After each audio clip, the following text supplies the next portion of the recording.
ఇంతలా నన్ను ఎవడు బూతులు తిట్టలేదండి బాబు. పాపం ఫీల్ అన్నట్టున్నారు. ఎందుకంటే ఈ మధ్య నేను ఇన్స్టాగ్రామ్లో ఒక రీల్ వేసా, దానికి చాలా అద్భుతమైన కమెంట్స్ వచ్చాయి. దాంట్లో ఒక కమెంట్ ఏంటంటే, నీ బొంద రీచ్, నేను రోజు పోస్ట్ చేస్తున్నా కానీ అక్కడ ఏం యూజ్ లేదు అని చెప్పిన దానికి 25 లైకులు కూడా వచ్చాయండి. అంటే అవన్నీ క్రెడిట్స్ అనుకో. ఏం చేద్దామంటావు మరి? అయితే ఇప్పుడు నేను చెప్పాలనుకుంటుంది ఏంటంటే, మనం ఏం పోస్ట్ చేస్తున్నాం, దానికి ఎందుకు రీచ్ రావాలి, రీచ్ రావాలంటే అసలు మనం ఏం చేయాలి ఇన్స్టాగ్రామ్లో అని చాలామంది క్వశ్చన్ చేస్తూ ఉంటారు. ఫస్ట్ ఒకడు రాశాడండి మహానుభావుడు, కాంటెంట్ ఈజ్ ద కింగ్, నువ్వు దాన్ని తప్ప ఏది పడితే అది రాసావు అని రాశాడండి. అయితే మెయిన్గా నేను చెప్పాలనుకుంటుంది ఏంటంటే, కాంటెంట్లో కూడా ఎటువంటి కాంటెంట్ని మనం చూస్ చేసుకోవాలి.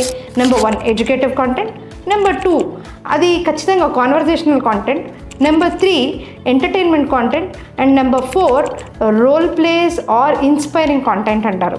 సో ఇలాంటి కాంటెంట్ని సెలెక్ట్ చేసుకున్నప్పుడు హైయెస్ట్ రీచ్ ఇన్స్టాగ్రామ్లో ఉంది అని చెప్పి స్టాటిస్టికల్గా తేలిందనమాట.